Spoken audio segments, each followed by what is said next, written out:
Ça veut dire que lorsque la main de Dieu se pose sur Élie, Élie est, je ne sais pas si c'est transporté, téléporté, propulsé, projeté, mais tout ce que je sais, c'est qu'au final, celui qui semblait être dernier dans la course a terminé premier de la course. J'aimerais dire à quelqu'un que Dieu va permettre à ce que tes ennemis soient dans la confusion parce qu'ils verront que ceux qu'ils avaient laissés en arrière, bizarrement, ils sont arrivés en avance. J'aimerais dire à quelqu'un, ne sois pas pressé dans la vie, ne te compare pas aux gens. Ce n'est pas parce que les gens ont l'air d'aller plus vite que toi qu'ils arriveront à destination avant toi.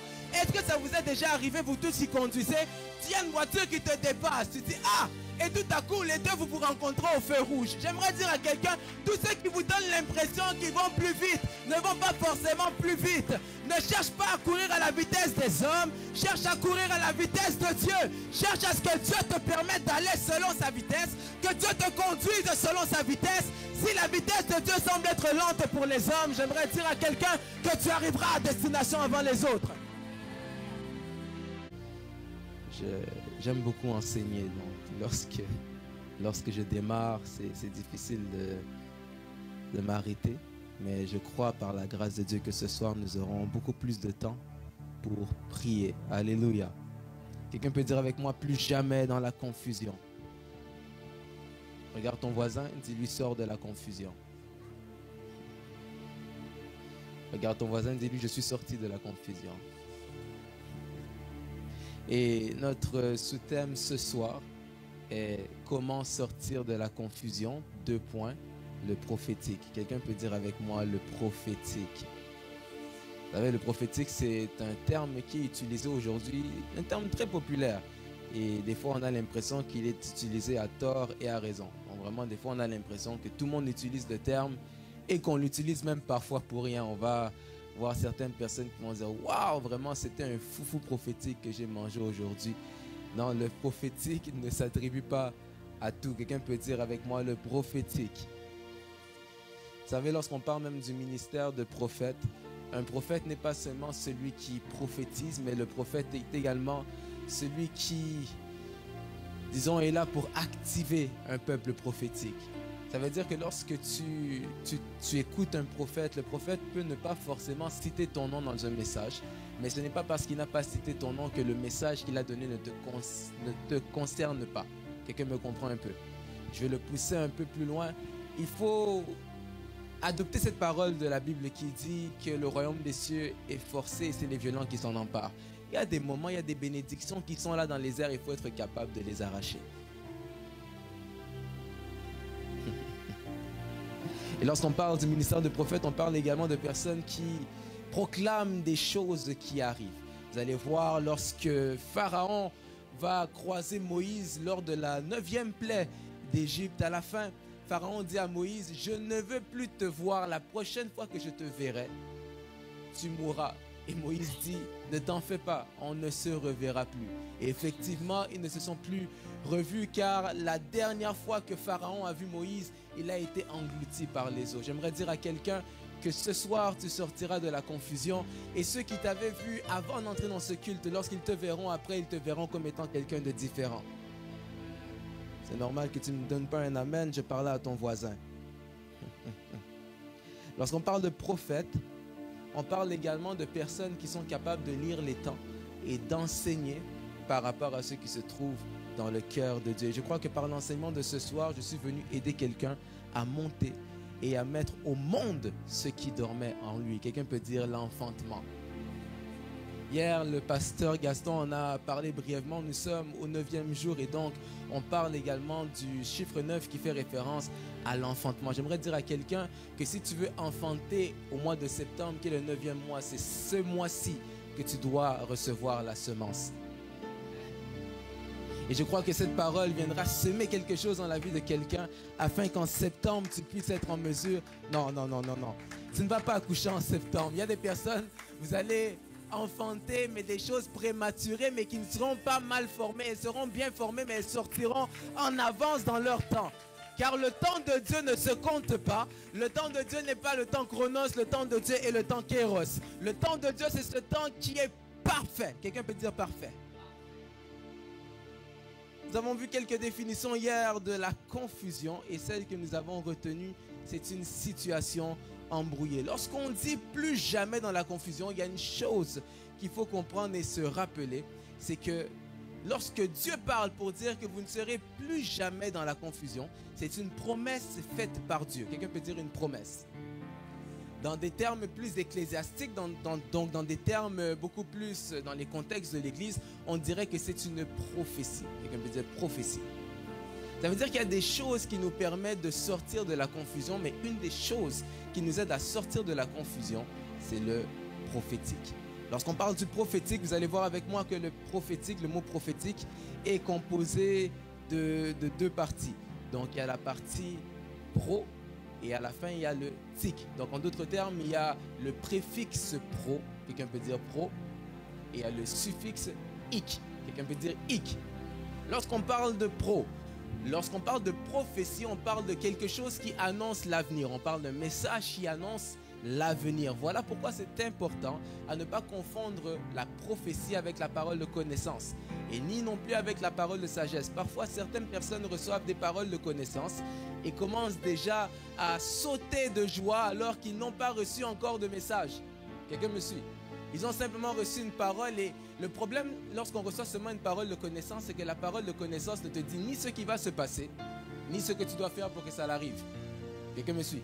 La parole de connaissance te dit qui tu es. On va arriver, on va te dire que tu t'appelles Blessing. Tu sais que tu t'appelles Blessing, c'est la parole de connaissance. Mais tant qu'on ne te donne pas le message qui suit, et tant qu'on ne te donne pas non plus les directions pour pouvoir vivre l'accomplissement du message, la parole est incomplète. Est-ce qu'on me suit? Lorsqu'on parle du préfixe pro, on parle de tout ce qui annonce l'avenir. Voilà pourquoi vous verrez dans le mot prophétique, le préfixe pro. Et le préfixe pro est un préfixe qu'on trouve dans plusieurs autres mots. Par exemple, promesse, projet, prochain. Donc ce sont des termes qui commencent tous par pro et qui font tous référence à quelque chose qui vient après. Est-ce qu'on me comprend? Et lorsqu'on parle du ik, on parle d'un suffixe qui est, j'ai écrit la définition, attribué à tout ce qui a le caractère de la chose. Donc le suffixe ik est attribué à tout ce qui a le caractère de la chose. Dans ce contexte, on est en train de dire que lorsqu'on parle de ik, on parle de tout ce qui a le caractère de la prophétie. Quelqu'un comprend? Donc lorsqu'on parle de prophétique, on parle de tout ce qui a le caractère de la prophétie. Ta vie peut être prophétique sans que tu sois prophète. Tu peux avoir des paroles prophétiques sans être prophète. Tu peux prophétiser également sans être prophète. En fait, je suis en train de relâcher des paroles sur ta vie.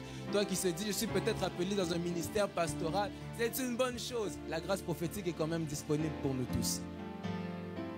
À quoi sert le prophétique? C'est le premier point. Et le deuxième point, je vous le donne en avance.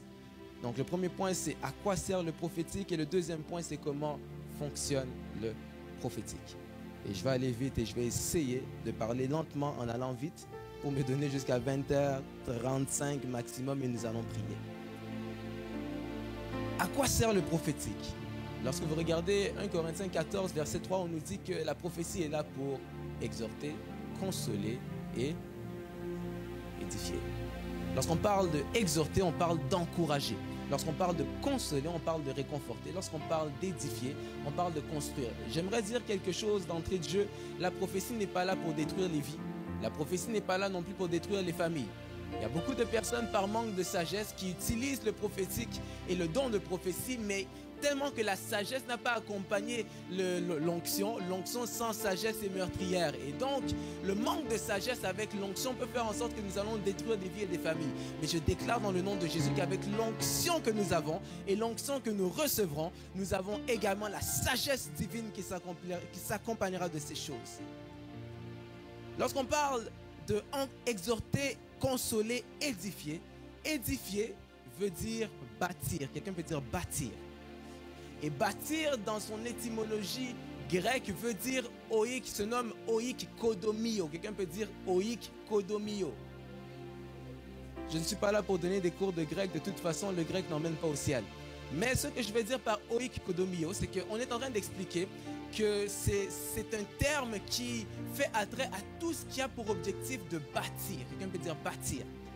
Michée va parler dans Michée 7, verset 11 et va dire que le jour où l'on reconstruira tes murs, ce jour-là, tes limites seront reculées. De manière à dire que plus tu grandis, plus tu recules tes limites. Plus tu grandis en connaissance, moins tu es limité. Plus tu grandis en connaissance, plus tu bâtis ton mur dans les hauteurs, plus l'ombre sous laquelle tu résides sera grande. Quelqu'un comprend? La Bible déclare que celui qui s'abrite sous l'abri du Très-Haut repose à l'ombre du Tout-Puissant. Plus tu connais ton Dieu, plus l'ombre de ton Dieu sera grande. J'aimerais dire à quelqu'un que Dieu va se révéler à toi à la grandeur de ta foi. Le prophétique sert donc à redonner espoir. Il sert à bâtir la foi. Quelqu'un peut dire bâtir la foi. Donc lorsqu'on parle d'édifier, on parle de la connaissance. Lorsqu'on parle de connaissance, une des choses qui enlève la confusion, c'est la connaissance. Une des choses qui enlève la confusion, c'est la connaissance. La Bible parle d'une histoire que j'aime beaucoup, c'est l'histoire, possiblement mon histoire préférée, et j'espère que c'est la vôtre aussi. L'histoire de la résurrection de Jésus. Lorsque Jésus va revenir à la vie, la Bible dit qu'il va croiser quelques de ses disciples qui étaient en direction d'Emmaüs. Quelqu'un peut dire Emmaüs? Et alors qu'ils marchent en direction d'Emmaüs, ils sont en train de parler de Jésus, mais ils sont tristes. Et Jésus arrive et leur dit, mais pourquoi est-ce que vous êtes tristes? Ils disent que non, mais est-ce que tu n'as pas entendu parler de ce qui s'est passé? De cet homme qui était puissant en œuvre et puissant en parole. J'aimerais dire à quelqu'un, pour être en mesure d'impacter dans ce monde, on doit recevoir aussi la puissance. On ne doit pas être des chrétiens théoriques seulement, mais on doit être des chrétiens pratiques. Dis-moi, pousse un peu, je pousse. Vous savez, ceux qui travaillent dans des hôpitaux, des choses comme ça, on n'a pas le droit d'aller et de commencer à sortir des versets, prier directement pour les gens. Non, ça veut dire que si on ne peut pas emmener la parole, si on ne peut pas emmener la parole de Dieu avec nos paroles, on peut quand même emmener la puissance de Dieu avec notre présence. On doit aspirer à ce que dans les endroits où on va nous interdire de parler de Dieu, que ta présence parle de Dieu sans que tu dises des mots. Lorsque ces disciples sont en train de parler à Jésus, Jésus va dire, oh mais ne fallait-il pas que le Christ vive ces choses? Et les disciples d'Emmaüs étaient un peu perdus parce que moi je les appelle un peu des disciples dans des ministres du Nouveau Testament dans l'Ancien Testament. C'est comme ça que je les appelle, des ministres du Nouveau Testament dans l'Ancien Testament. Pourquoi? Parce qu'ils sont en train de dire que Jésus est mort, mais ils ne réalisent pas que Jésus doit ressusciter. Comme une image pour dire qu'ils sont un peu voilés encore comme les ministres de l'Ancien Testament, parce que dans l'Ancien Testament, jusqu'à Malachie, personne n'avait la révélation de la personne de Jésus. Voilà pourquoi lorsque Dieu se révélait, il se révélait par exemple sous la forme d'ange. Certaines personnes vont l'appeler, oh voici l'ange de l'Éternel, mais c'était Jésus en question qu'ils avaient rencontré. C'est juste que comme ils n'avaient pas la révélation pour savoir que c'était Jésus, ils l'appelaient l'ange. Quelqu'un comprend? Sinon, comment est-ce qu'un buisson peut parler? Est-ce qu'on me suit? Ça veut dire que c'était des personnes qui connaissaient Jésus sans avoir la révélation du Jésus qu'ils servaient. Je vais vous faire lire un verset. 2 Corinthiens 3, de 14 à 16. 2 Corinthiens 3, de 14 à 16. La Bible dit, non, une fois que vous y êtes, dites j'y suis. 2 Corinthiens 3, 14 à 16. C'est important qu'on le lise. Vous y êtes? J'aime souvent dire vous y êtes parce qu'un jour, il y a un pasteur qui prêchait et lorsqu'il a dit vous y êtes, les gens ont répondu vous y êtes. Vous y êtes? Nous y sommes, voilà. On est chrétien mais on est intelligent. La Bible déclare, mais ils sont devenus durs d'entendement car jusqu'à ce jour, le même voile demeure quand ils font la lecture de l'Ancien Testament. Il ne se lève pas parce que c'est en Christ qu'il disparaît. Jusqu'à ce jour, quand on lit Moïse, donc l'Ancien Testament, les premiers livres qu'on appelle les Pentateuques, donc lorsqu'on regarde les 5 premiers livres de la Bible, Genèse, Exode, Lévitique, Nombre, Deutéronome, les 5 livres que Moïse a écrits, on est en train de dire que lorsqu'on lit ces 5 livres, le voile demeure parce que c'est seulement la personne de Jésus qui nous permet de voir le voile être enlevé. Je vais vous l'expliquer. Mais lorsque les cœurs se convertissent au Seigneur, le voile est ôté. Ça veut dire que la raison pour laquelle la plupart des gens sont encore dans la confusion, c'est parce qu'ils ne lisent pas leur Bible. Aujourd'hui, On veut opérer dans la puissance, mais il faut l'équilibre. Il faut qu'on soit capable d'utiliser la parole et on doit être capable de manifester la puissance. La Bible déclare que Jésus était puissant en œuvre et puissant en parole. On ne peut pas être seulement puissant en parole. Nous ne sommes pas des parleurs. On n'est pas là pour donner des bons discours. Paul disait que ce n'est pas ma prédication ne repose pas sur des discours persuasifs, mais sur une démonstration de puissance et d'esprit. Ça veut dire que les choses qui vont nous faire changer, je vais le dire autrement, pour que Paul puisse se convertir, ça ne dépend pas d'une prédication, ça dépend de la révélation de Jésus. Il y a des personnes qui sont à l'extérieur, qui ont besoin d'entendre la parole, mais il y a d'autres personnes qui sont à l'extérieur, qui ont besoin de voir la puissance.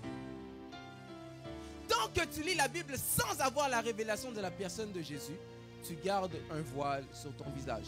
C'est comme ça que vous allez voir que lorsque Zacharie a reçu la visite de l'ange, la Bible dit qu'il était dans le temple et l'ange est apparu à la droite de l'autel. Quelqu'un peut dire la droite?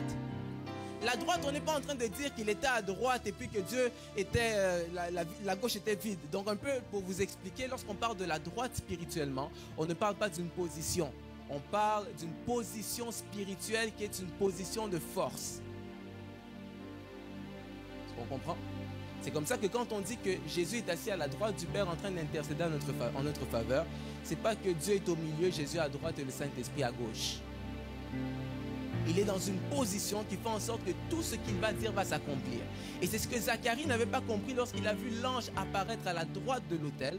Parce que l'ange était en train de dire que je suis Gabriel, je me tiens devant Dieu. Et je suis même à la droite de l'autel pour te dire que si je parle devant Dieu, si je me tiens devant Dieu, ça veut dire que je parle de la part de Dieu. Et si je me tiens sur la droite de l'autel, c'est pour te dire que ce que je vais dire, que tu le veuilles pas, ça va arriver. À un moment donné, tu dois te lever, tu regardes les situations dans ta famille, tu dis, Seigneur, je me tiens à ta droite, je me tiens devant toi. Ça, cette maladie n'a pas le droit d'avoir le pouvoir sur ma famille. Cette maladie n'a pas le droit d'avoir une position dans ma famille. Tu dis, je me tiens à la droite de Dieu, je me tiens devant Dieu et je parle à ce problème, je parle à cette maladie, je parle à ces choses qui ne font pas de sens. Je déclare que vous n'avez pas de place dans ma vie au nom de Jésus. Et c'est parce qu'il n'a pas eu cette révélation qu'il est devenu muet jusqu'à la naissance de Jean-Baptiste. J'aimerais dire à quelqu'un que des fois on est confus parce qu'on ne comprend pas le plan de Dieu. Si Dieu te dit d'aller chez Pharaon, la Bible dit que lorsque Moïse rencontre Dieu au buisson ardent, Dieu va lui dire si, et des fois Dieu est particulier. Dieu envoie Moïse, mais il dit déjà que je vais endurcir le cœur de Pharaon. Bon, normalement, la question c'est pourquoi tu m'envoies alors si tu vas endurcir son cœur? Il dit, quand tu vas parler, si Pharaon n'écoute pas, prends ta verge, jette. Il dit, je vais te faire une démonstration pour que tu comprennes un peu de quoi je parle. Il prend la verge, il lance, et la verge se change en serpent. Moi, je me suis toujours dit, déjà je porte le même nom que lui. Donc je pense qu'en quelque part, les noms ne sont pas donnés au hasard, on doit avoir des traits communs. Je pense que si j'avais lancé la verge à la place de Moïse, j'allais sauter, j'allais crier, j'allais peut-être revenir quelques minutes plus tard en me disant, mais attends, depuis que je marche avec ce bâton, il fait ça. Est-ce que même peut-être que le bâton en question, peut-être que c'est un sorcier en vrai, donc c'est un serpent, mais je le tiens tous les jours de ma vie, je marche avec, je me promène avec, tout ce que je fais, j'avais un serpent depuis ce temps-là. Et lorsqu'il lance la verge se change en serpent. Et Moïse voit la capacité, mon Dieu, Moïse voit la capacité que la verge avait. Mais en fait, je vais le dire autrement, ce n'est pas la verge qui avait des capacités spéciales, c'était l'endroit où il se trouvait qui rendait tout spécial. Voilà pourquoi il y avait un buisson qui était capable d'être là en feu sans se consumer. Voilà pourquoi il y avait une verge qui était capable de se changer en serpent et faire des prodiges. Quelqu'un peut dire prodige? Parce que tout ce qui entre en contact avec Dieu prend la nature de Dieu. Voilà pourquoi la Bible déclare dans Joël 2 que nous avons lu, qui aura fait des prodiges pour vous? Qui aura fait pour vous des prodiges? Ça veut dire vous célébrerez le nom de l'Éternel, votre Dieu, qui aura fait des prodiges pour vous. On est en train de dire que les prodiges doivent nous pousser à célébrer Dieu. Les prodiges doivent nous pousser à entrer, à chercher Dieu dans une dimension plus profonde. J'aimerais dire à quelqu'un qui opère déjà dans la puissance ou qui désire opérer dans la puissance, quand Dieu va t'utiliser pour ressusciter des morts, ne te dis pas j'y suis arrivé. Ah, donne-moi l'amen. Un jour, je parlais avec un de mes mentors, il me disait, Moïse, Jésus a dit que nous ferons des plus grandes œuvres que lui. Mais on n'est même pas encore proche. Il me dit, as-tu déjà ressuscité un mort? J'ai dit non. Il m'a dit, donc on n'est pas encore arrivé. Est-ce qu'on a déjà ressuscité des morts ici? Ça veut dire que si, pour toi, ressusciter un mort est le plus haut niveau de puissance, ça veut dire que tu peux faire plus que ça. Maintenant, qu'est-ce qui est plus que ressusciter les morts? Et on peut dire la foi. Et lorsqu'il arrive devant Pharaon, Moïse prend sa verge et se dit, bon, Dieu m'a dit. Les gens qui aiment beaucoup les Dieu m'a dit. Dieu m'a dit que si Pharaon rouspète, que je lance la verge pour lui montrer que Dieu est puissant. Il lance la verge. Pharaon, non impressionné, Dieu ne lui avait pas dit que Pharaon ne serait pas impressionné. Au contraire, Pharaon dit, ah, ça c'est des petits jeux. Il appelle ses magiciens, ses sorciers, il dit, venez. Faites. Et puis, Moïse avait une verge, il a fait. Eux tous avaient une verge, chacun a fait. Moïse devait se dire normalement, mais ah, Seigneur, tu ne m'as pas dit qu'ils étaient capables de faire ça aussi. Mais j'aimerais dire à quelqu'un que si Dieu ne t'a pas dit ce qu'ils étaient capables de faire, c'est parce que Dieu ne t'a pas non plus dit tout ce qu'il était capable de faire. Alors que lorsque vous regardez le verset correctement, la Bible dit que la verge de Moïse avala les verges des sorciers de Pharaon. Je me suis posé la question, depuis quand les verges ont des bouches et des estomacs? Quelqu'un veut dire avec moi, la foi. La Bible dit que Noé va recevoir la parole de Dieu qui va dire, Noé, je vais faire venir le déluge, construis l'arche. Lorsque vous lisez les versets de Genèse 6, vous aurez l'impression que Dieu a d'abord dit à Noé que le déluge allait arriver avant de dire à Noé de construire l'arche. Je vais dire doucement.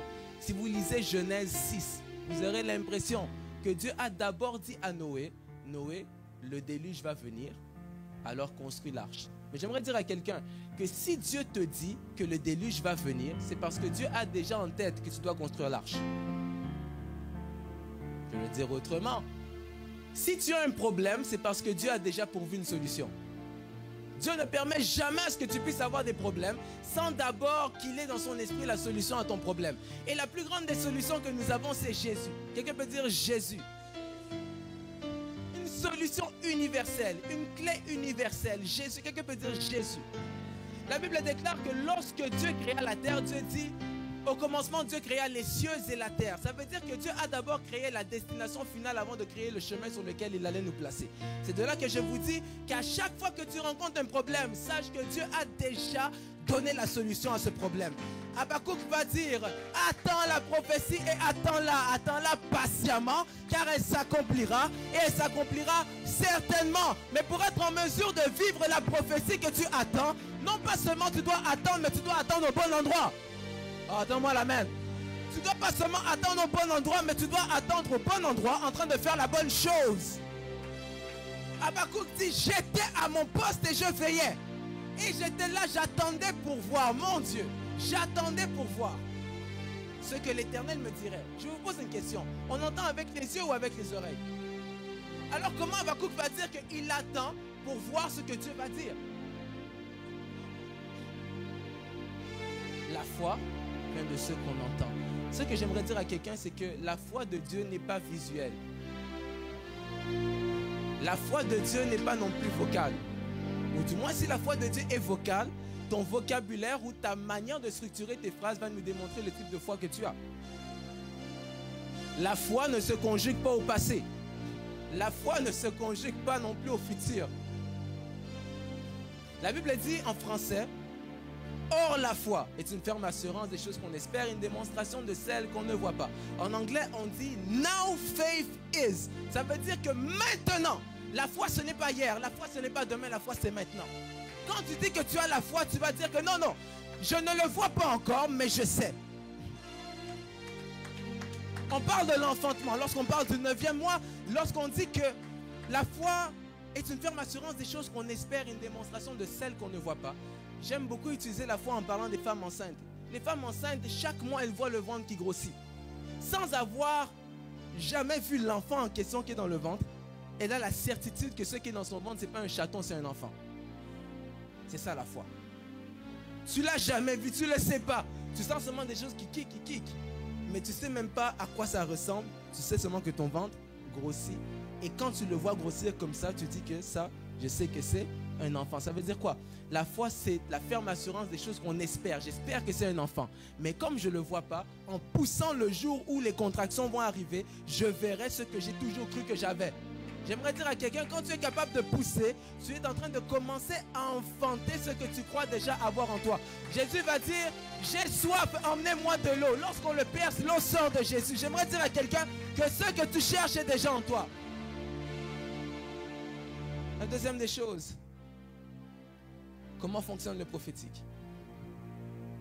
La première chose à savoir, c'est que le prophétique, c'est le langage de Dieu. Quelqu'un peut dire le langage de Dieu. Et lorsqu'on parle du langage de Dieu, une chose qu'il faut savoir, c'est que Dieu n'est pas humain. On est d'accord?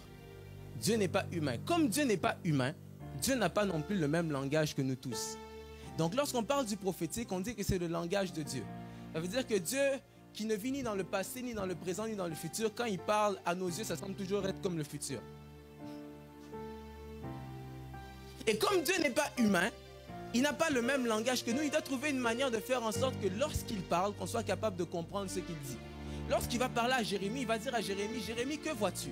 Et Jérémie dit, je vois une branche d'amandier. Et Dieu dit, tu as bien vu. Ça veut dire que Dieu, pour te parler, passe par des choses que tu connais, des choses que tu comprends.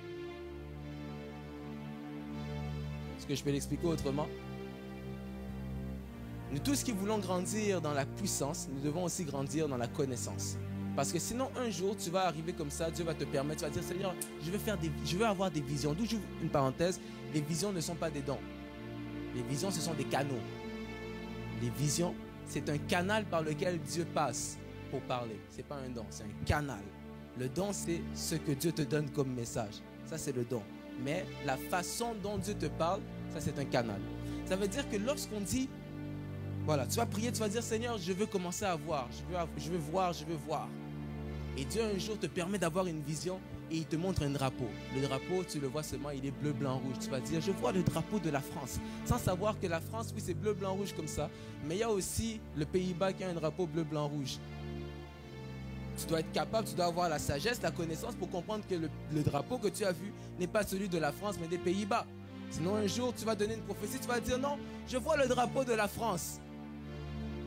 Et finalement, la personne n'a jamais mis les pieds en France, mais la personne est allée aux Pays-Bas, on va dire que non, tu es un faux prophète. Non, tu n'es pas un faux prophète. Tu as mal compris ce que tu as vu.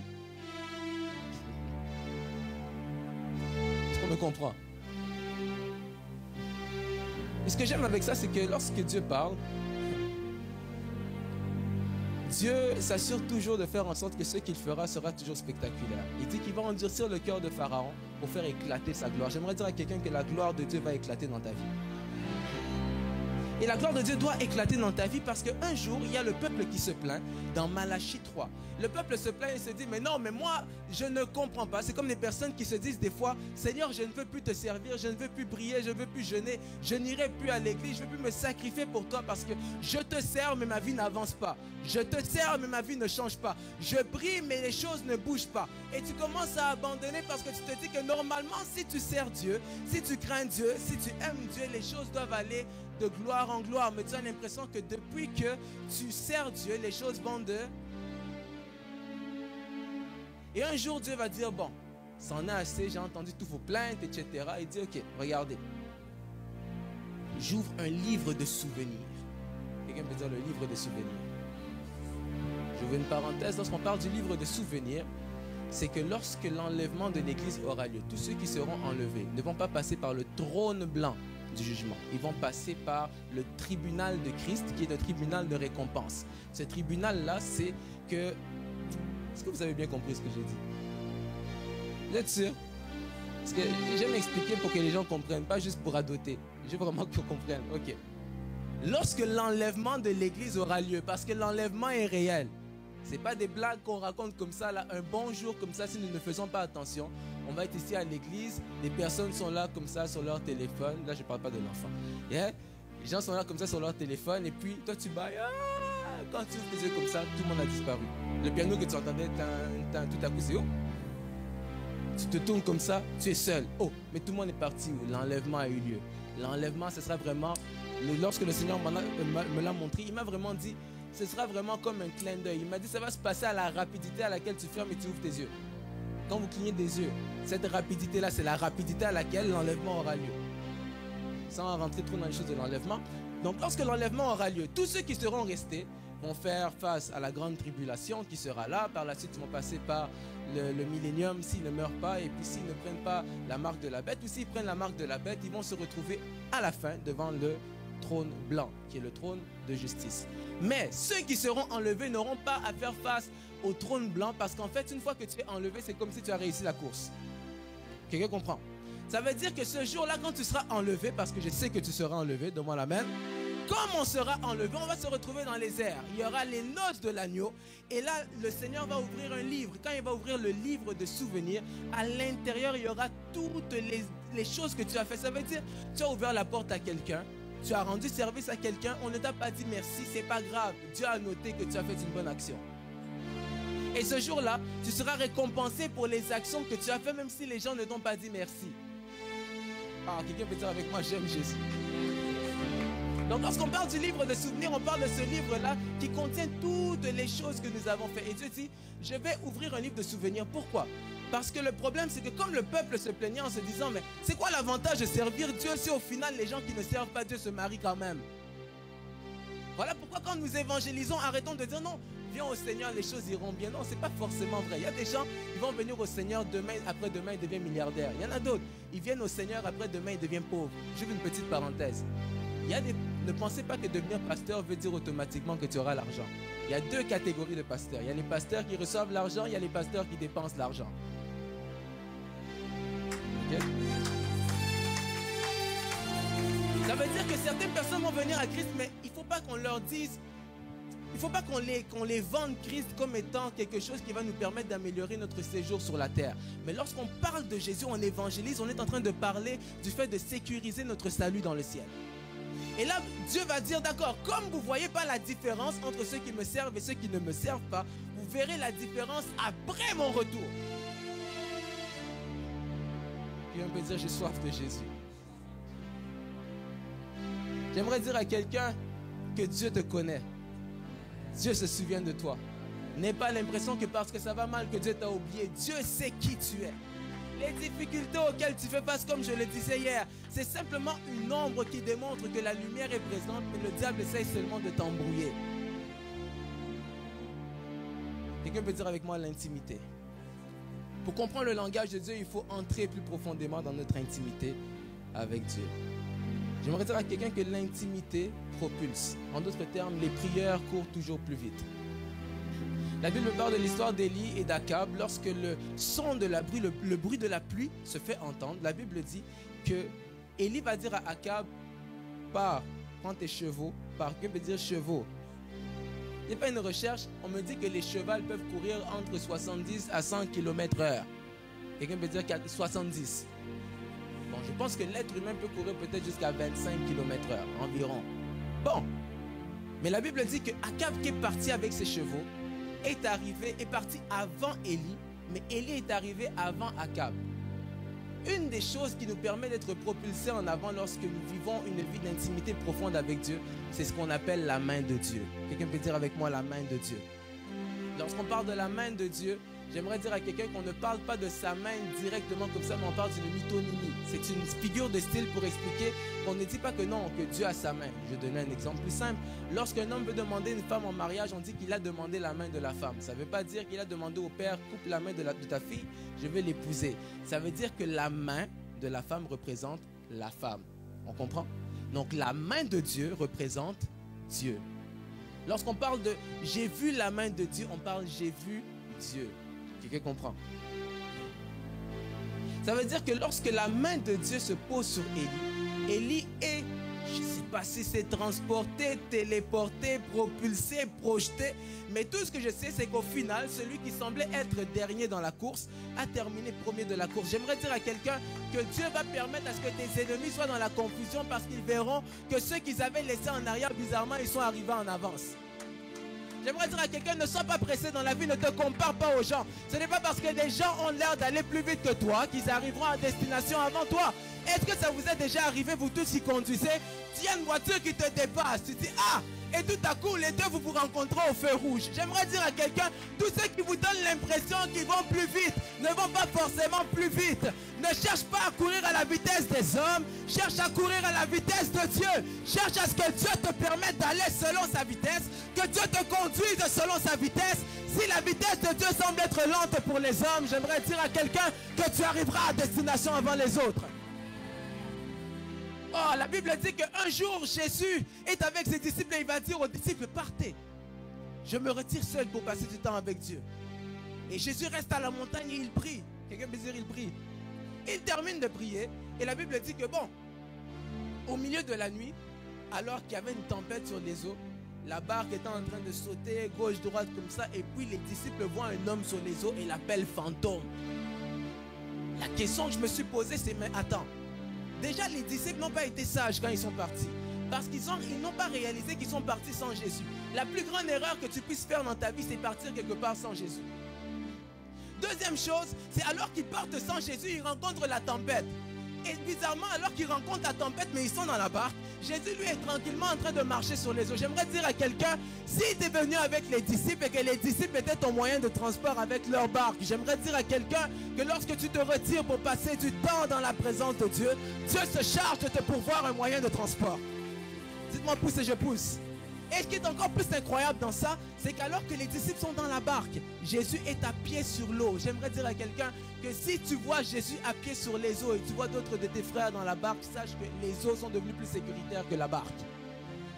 Si Jésus est à pied sur les eaux et que tu es dans la barque, mon ami, fais comme Pierre, sors et dis à Jésus, dis-moi viens, parce que les eaux vont devenir plus sécuritaires que la barque. J'aimerais dire à quelqu'un, ne cherche pas les chemins faciles, ne cherche pas non plus les voies du diable, parce que les voies sécuritaires du diable sont plus dangereuses que les voies dangereuses de Dieu. Les voies dangereuses de Dieu sont plus sécuritaires que les chemins sécuritaires du diable. J'aimerais dire à quelqu'un, marche toujours sur la parole de Dieu. Concentre-toi à chercher Jésus. Même si les choses vont mal, ça ne fait pas de sens. Cherche à marcher avec ton Seigneur. La Bible dit qu'un jour, ils sont sur la montagne. Et puis Pierre voit Jésus, Moïse et Élie. Lorsqu'il voit les trois, il dit, ah, il est bien que nous restons ici. Pierre, t'es égoïste. Vous avez laissé les autres disciples en bas. Non, il est bon que nous restons ici. Construisons une tente. Une pour toi, une pour Moïse, une pour Élie. Il n'a même pas pensé à lui. Encore moins à Jean et à Jacques. Et la Bible dit que lorsqu'ils sont descendus de la montagne, il y a un homme qui arrive devant Jésus et dit que Jésus, aide-moi. Les disciples ont prié, mais ça n'a pas fonctionné. Mon fils qui est lunatique se jette tantôt dans l'eau, tantôt dans le feu. Quelqu'un peut dire l'eau et le feu. Lorsque vous regardez ce qui s'est passé, là on est dans Matthieu 17. Quand vous regardez ce qui s'est passé avant, dans Matthieu 17, 1, on est en train de nous dire que Jésus était à la montagne de transfiguration et il y avait Élie et Moïse. Quelqu'un peut dire Élie et Moïse. Lorsqu'ils descendent de la montagne, ils croisent un homme qui est lunatique. Lunatique, c'est une maladie qui fait référence à lorsque la pleine lune se présente. Tout à coup, l'homme devient un peu bizarre, agité. Merci pasteur. L'homme devient agité. Une petite parenthèse encore, l'horoscope, il faut laisser ça de côté. Donc, parce qu'il y a des esprits vraiment partout. Sur la lune, dans les airs, on parle du prince des airs, il y a des esprits partout. Donc ça veut dire en d'autres termes qu'il y avait des démons sur la lune. Et lorsqu'il y avait la pleine lune, les démons qui étaient sur la lune faisaient en sorte que le petit qui était là s'agitait, il se jetait tantôt dans l'eau et tantôt dans le feu. C'est ça que cette histoire veut dire. Et lorsqu'il voit Jésus, il dit, aide-moi parce que tes disciples ont prié, mais ils n'ont pas réussi à calmer mon fils. Et Jésus va dire que ce type de démon ne parte que par le jeûne et la prière. Et Jésus va réussir à avoir le dessus sur ces esprits. Je me suis posé une question. Est-ce que Jésus était en jeûne ce jour-là? La Bible ne le dit pas.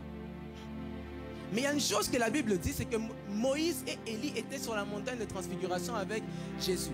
Mais l'enfant se jette tantôt dans l'eau et tantôt dans le feu. Moïse a opéré avec les eaux, Élie avec le feu. Ils descendent de la montagne, ils croisent quelqu'un qui se jette tantôt dans l'eau, tantôt dans le feu. J'aimerais dire à quelqu'un que pour pouvoir vaincre ceux qui est en bas de la montagne, la recharge se trouve sur la montagne. Passe du temps dans la présence de Dieu. Cherche la face de Dieu. C'est là-bas que se trouve ce qui rendra les choses plus claires dans ta vie. Quelqu'un peut me donner un amen? C'est la présence de Dieu qui change tout. J'aimerais choquer quelqu'un. La prière ne règle pas tous les problèmes. Ce qui règle tous les problèmes, c'est la présence de Dieu. Il y a des choses, ce n'est pas l'imposition des mains qui vont te délivrer. C'est cherche la face de Dieu. Des fois, on court derrière les hommes. Mais non, mais pourquoi tu cours derrière les hommes? Cours derrière Jésus. Cet homme derrière qui tu cours, lui-même un jour a couru derrière Jésus. Ah, je dois terminer par ici. Je n'ai même pas dit les parties importantes, mais on doit prier. Ah, Seigneur. Je vais dire deux choses. Première chose que je vais dire, là je vais les sauter, hein, vraiment désolé.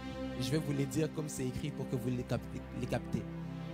Paul est en prison avec Silas alors que ils sont normalement en train de pleurer. Ils devraient être en train de pleurer. Au lieu de pleurer, ils commencent à louer Dieu. J'aimerais dire à quelqu'un qu'il faut apprendre à louer Dieu même lorsque les choses vont mal.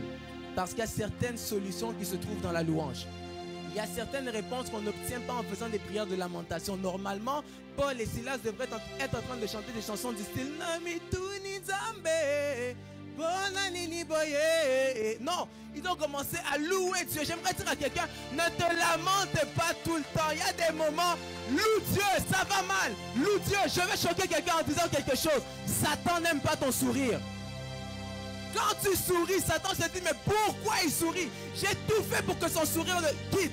Mais j'aimerais dire à quelqu'un, la Bible déclare que la joie du Seigneur est ma force. La Bible, avant de dire, priez sans cesse, dit, soyez toujours heureux. La joie, regarde ton voisin sourit. Le sourire va emmener tes ennemis dans la confusion. Quelqu'un peut dire les ennemis? Quelqu'un peut dire les ennemis? Déjà, une chose que j'ai oublié de dire sur la louange, c'est que lorsque tu loues Dieu, tu es en train de transférer des problèmes à Dieu. Voilà pourquoi lorsqu'on parle d'adorer, vous allez voir qu'il y a ce qu'on appelle le yada. Le yada, c'est... Et je commence à parler vite. Le yada, c'est le fait de lever ses mains vers Jéhovah. C'est ce que signifie yada, lever ses mains vers Jéhovah. Ça veut dire que quand tu lèves tes mains vers Dieu, tu es en train de dire, Seigneur, voici mes problèmes t'appartiennent. Et quand tu fais alliance comme ça avec Dieu, c'est là qu'on comprend, ça va sonner bizarre, mais je dois le dire, il y a un moment dans la vie où Dieu te permet de mentir. C'est quand ta situation ne reflète pas sa parole. La Bible dit, dites que le faible dise, je suis fort. Que le pauvre dise, je suis riche. Bon, si tu es pauvre et que tu dis, tu es riche, tu as menti. Tu peux... Mais la raison pour laquelle tu deviens riche alors que tu es pauvre, c'est parce que quand tu es en alliance avec Dieu, l'alliance, c'est une couverture qui fait en sorte que quelqu'un qui est déjà de base, on ne fait jamais alliance avec quelqu'un qui a une même force. On fait toujours alliance avec quelqu'un qui a une force supérieure. Ça veut dire que quand tu fais alliance avec Dieu, tu acceptes que Dieu devienne ta couverture, de sorte à ce que lorsque les autres voudront te faire du mal, là où toi tu vas manquer de force, c'est la force de Dieu qui va pourvoir ta force. En d'autres termes, quand on dit que le faible dit je suis fort, quand tu es en alliance avec Dieu, tu n'es pas fort, tu es encore faible, c'est Dieu qui te rend fort. Tu es encore pauvre, tu n'es pas riche, c'est Dieu qui te rend riche parce que tu as fait alliance avec celui à qui appartient l'or et l'argent. J'aimerais prophétiser sur la vie de quelqu'un et te dire que tu n'es pas pauvre. Ce n'est seulement que les réalités célestes de ton compte en banque ne sont pas encore mises à jour avec ton compte sur la terre. Tu n'es pas pauvre, c'est ton compte en banque sur la terre qui n'est pas encore à jour avec les données célestes. Lorsqu'on parle des ennemis, la Bible dit que le peuple d'Israël, dans 2 Chroniques 20, verset 22, lorsque le peuple d'Israël a commencé à louer l'Éternel, Dieu a créé une embuscade dans le camp des ennemis. Ça veut dire que quand ils ont commencé à louer, Dieu a mis la confusion chez les ennemis. J'aimerais dire à quelqu'un que la louange va faire en sorte que ceux qui cherchaient à te confondre seront confondus entre eux-mêmes. Je termine. La première fois que le mot confusion a été utilisé dans la Bible, on est dans Genèse 11. C'est l'histoire de, je vais dire comme ça, c'est l'histoire de Shinéar. Quelqu'un peut dire Shinéar. Dit comme ça sonne un peu, on se dit c'est quoi ça Shinéar? En fait, Shinéar, c'est qu'un jour, il y avait un peuple qui était là. Et puis, ce peuple a décidé de s'assembler. Ils se sont dit non, unissons-nous et bâtissons quelque chose. Là, ça commence à vous revenir. Hein? Unissons-nous et bâtissons quelque chose qui sera haut. Et puis, nous allons toucher le trône de Dieu. C'est ce que vous appelez communément l'histoire de la tour de Babel. C'était le peuple de Shinéar. Quelqu'un peut dire Shinéar. Babel n'est pas le nom du lieu. Le lieu, c'était Shinéar. Lorsqu'on dit que c'est la tour de Babel, c'est que ce qui s'est passé, c'est que ces gens-là se sont assemblés pour aller toucher Dieu, détrôner Dieu. Je ne sais pas trop qu'est-ce qu'ils essayaient de faire ou qu'est-ce qu'ils ont pensé. Mais ils se sont assemblés ensemble pour aller contre Dieu. Et Dieu regarde cette histoire et dit, mais eux, ils font quoi là-bas? Il dit, allons. Quelqu'un peut dire, allons. Ce jour-là, c'est devenu le halon des hommes contre le halon de Dieu. Mais j'aimerais dire à quelqu'un que quel que soit le nombre de tes ennemis, l'équipe qui gagne, c'est celle qui a Dieu. Dites-moi pousse si je pousse. Quand Dieu les voit comme ça, Dieu dit, mais attendez, moi, quand j'ai créé Adam et Ève, je les ai dit, multipliez-vous et assujettissez la terre. Je vous ai dit de remplir la terre, de dispersez-vous à l'intérieur. Comment moi, je vous donne comme consigne d'aller partout et vous décidez de vous rassembler ensemble pour monter vers moi? C'est pas ça que je vous ai dit. Alors Dieu va descendre. Quelqu'un peut dire Dieu descend. Je trouve ça bizarre parce qu'on m'a toujours dit, pasteur, que normalement là où Dieu est, il n'y a pas de confusion. Là où Dieu est, il y a la paix. Mais la Bible dit que lorsque Dieu est descendu, il a mis la confusion dans le peuple. Et les gens qui étaient ensemble pour bâtir ne se comprenaient plus. Quelqu'un peut dire ils ne se comprenaient plus. Alors ils ont arrêté de bâtir et ils se sont dispersés. Pause. La vérité, c'est que ce n'est pas l'incompréhension qui les a empêchés de bâtir. Parce que l'incompréhension ne t'arrête pas de travailler. En communication, normalement, si tu te retrouves avec quelqu'un qui ne parle pas la même langue que toi, vous allez chercher soit un interprète ou tu vas apprendre la langue de l'autre ou l'autre va apprendre ta langue, c'est ça? Mais ce peuple-là, quand ils ont arrêté de se comprendre, ils sont partis. Quelqu'un peut dire ils sont partis. La Bible parle d'une autre histoire où Dieu est descendu. Et cette histoire-là, par contre, se trouve dans Actes des Apôtres au chapitre 2. La Bible dit qu'ils étaient tous réunis dans un lieu et lorsque le Saint-Esprit est descendu, il a fait en sorte que tous ceux qui étaient là ont commencé à parler dans différentes langues. Quelqu'un peut dire différentes langues? C'est pas ce que tu as fait à Babel? En fait, même Babel, dans le langage babylonien, veut dire porte de Dieu. Mais lorsqu'on dit porte de Dieu, c'est pas pour dire que c'est par cette porte que Dieu entre. C'est pour dire que c'est par cette porte que Dieu est passé pour les confondre. Parce que Babel signifie confusion. Voilà pourquoi le peuple n'était pas le peuple de Babel, mais c'était le peuple de Shinéar. Mais c'est seulement lorsque Dieu est descendu, à cause de la confusion qu'il a emmenée, qu'on a appelé ça Babel. Quelqu'un comprend? Et donc, bizarrement, alors qu'à Babel, quand Dieu est descendu, les gens ne se comprenaient plus. Dans Actes des Apôtres, quand Dieu descend, les gens ne parlent plus la même langue, mais ils se comprennent. Et ce que j'ai compris par là, c'est que dans la vie, Dieu nous a donné à tous un langage, un style, une manière de vivre, de faire différente. Mais celui qui devient maintenant l'interprète, parce qu'on n'a pas tous le même langage, c'est Monsieur le Saint-Esprit. J'aimerais dire à quelqu'un, parle la langue que tu veux, c'est le Saint-Esprit qui interprétera à ta place. Parle la langue que tu veux. Si Dieu t'a donné un don de jouer aux instruments, joue ton instrument. Toi qui joues le piano, l'autre joue la batterie. Ce n'est pas le même instrument. Ils ne sont pas composés de la même manière. Mais parce qu'il y a le Saint-Esprit qui permet de créer cette harmonie-là, juste par la batterie et par le piano, il y a des gens qui peuvent être guéris. Il y a des gens qui peuvent être délivrés. Il y a des gens qui peuvent être libérés. Pourquoi? Parce que deux instruments qui ne se comprennent pas sont interprétés par le Saint-Esprit. Et même si on ne comprend pas les notes qu'il fait, ces notes sont peut-être des paroles qui, lorsque ça vient rentrer dans le cœur de quelqu'un, dans la vie de quelqu'un, les choses commencent à bouger. J'ai fini, on va prier.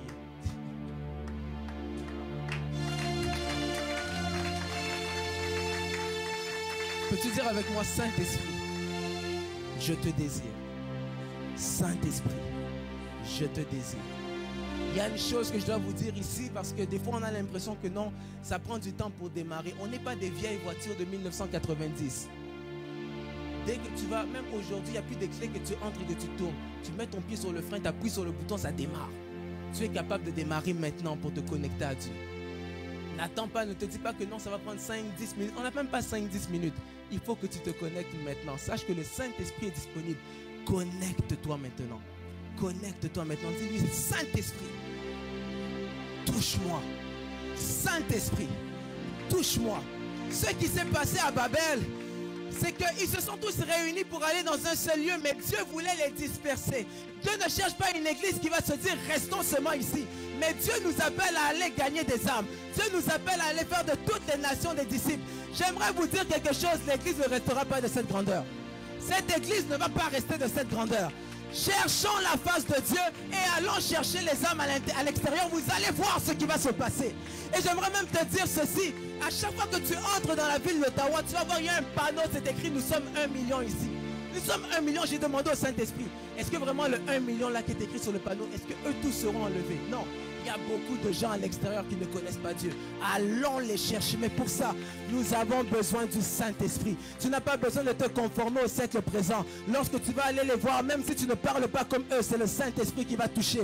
Car ce n'est pas ton travail d'aller convaincre les vies. Ce n'est pas ton travail d'aller convaincre les cœurs. C'est le Saint-Esprit qui se charge de convaincre. C'est le Saint-Esprit qui se charge de convaincre. La Bible déclare que le Saint-Esprit de Dieu qui viendra vous convaincra de la justice, du péché et du jugement. Ce n'est pas à toi d'aller convaincre les gens. Toi, parle, sème dans leur vie, sème dans leur cœur, et le Saint-Esprit va produire. Parle, dépose la semence. Le Saint-Esprit va faire en sorte que cette semence commence à grossir.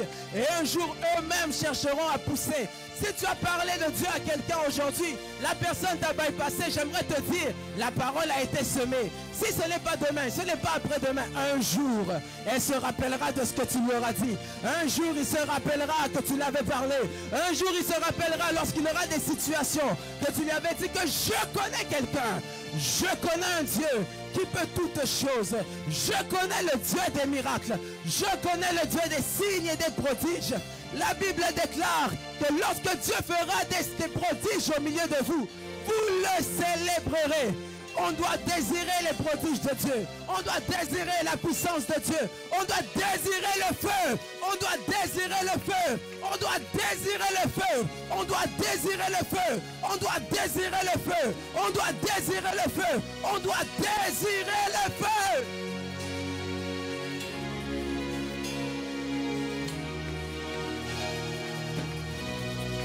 C'est le feu de Dieu dont tu as besoin. C'est du feu de Dieu dont tu as besoin.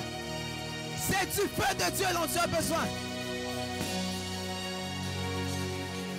Le ciel est ouvert. Papa qui m'appelle. Me voici. Me voici. Le ciel est ouvert. Papa qui m'appelle. Me voici. Me voici. Fais-moi monter dans les hauteurs. Aide-moi à creuser dans les profonds. Fais-moi monter dans les hauteurs. Aide-moi à creuser dans les profondeurs. Et fais-moi monter dans les hauteurs. Aide-moi à creuser dans les profondeurs. Oui, fais-moi monter dans les hauteurs. Aide-moi à creuser dans les profondeurs. Oui, fais-moi monter. Fais-moi monter dans les hauteurs. Dans les hauteurs. Aide-moi à creuser.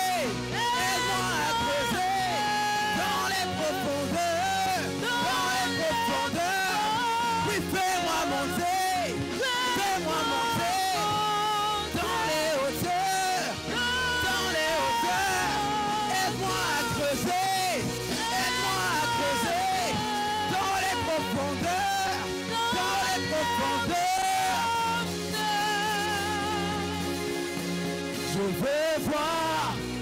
Je veux voir ce que l'œil n'a point vu. Je veux voir ce que l'œil n'a point vu. Encore une fois, je veux voir ce que l'œil n'a point vu. Je veux voir ce que l'œil n'a point vu. Il me dit monte ici. Aïe, C'est le temps pour quelqu'un de commencer à monter. C'est le temps pour quelqu'un de commencer à monter. C'est le temps pour quelqu'un de commencer à monter.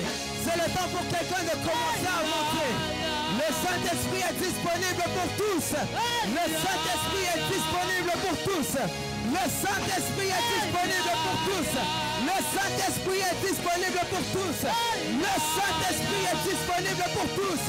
Le Saint-Esprit est disponible pour tous.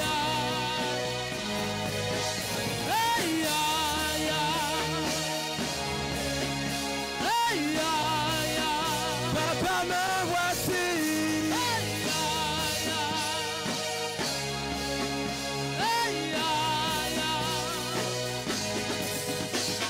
Saint-Esprit de Dieu, j'ai besoin de toi.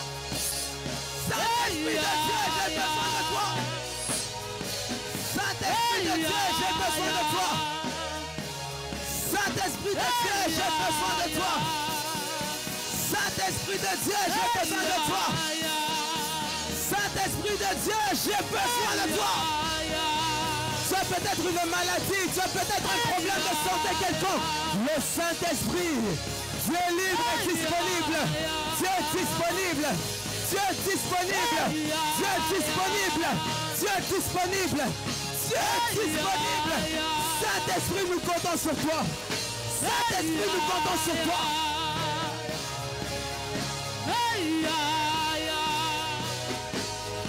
Lola,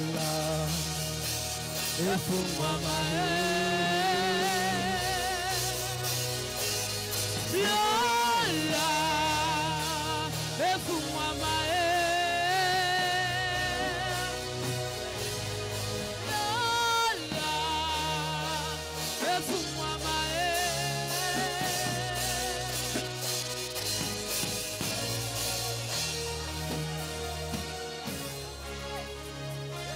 Continue à désirer le Saint-Esprit. Continue à désirer le Saint-Esprit. Désire le Saint-Esprit.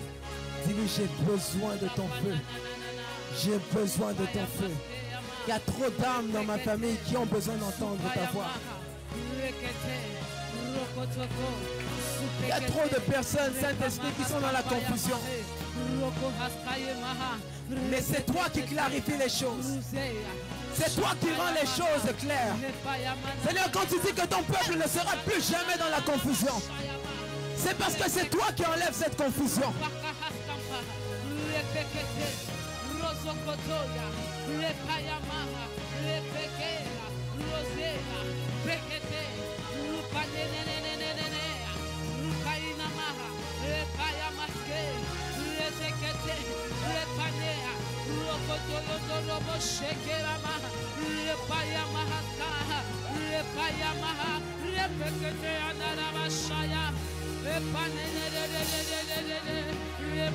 Désire le feu du Saint-Esprit. Désire le feu du Saint-Esprit. Désire le feu du Saint-Esprit. Le feu du Saint-Esprit, c'est ce qui enlève toutes sortes de confusion. Le feu du Saint-Esprit, c'est ce qui enlève toutes sortes de confusion. Le feu du Saint-Esprit, c'est ce qui enlève toutes sortes de confusion.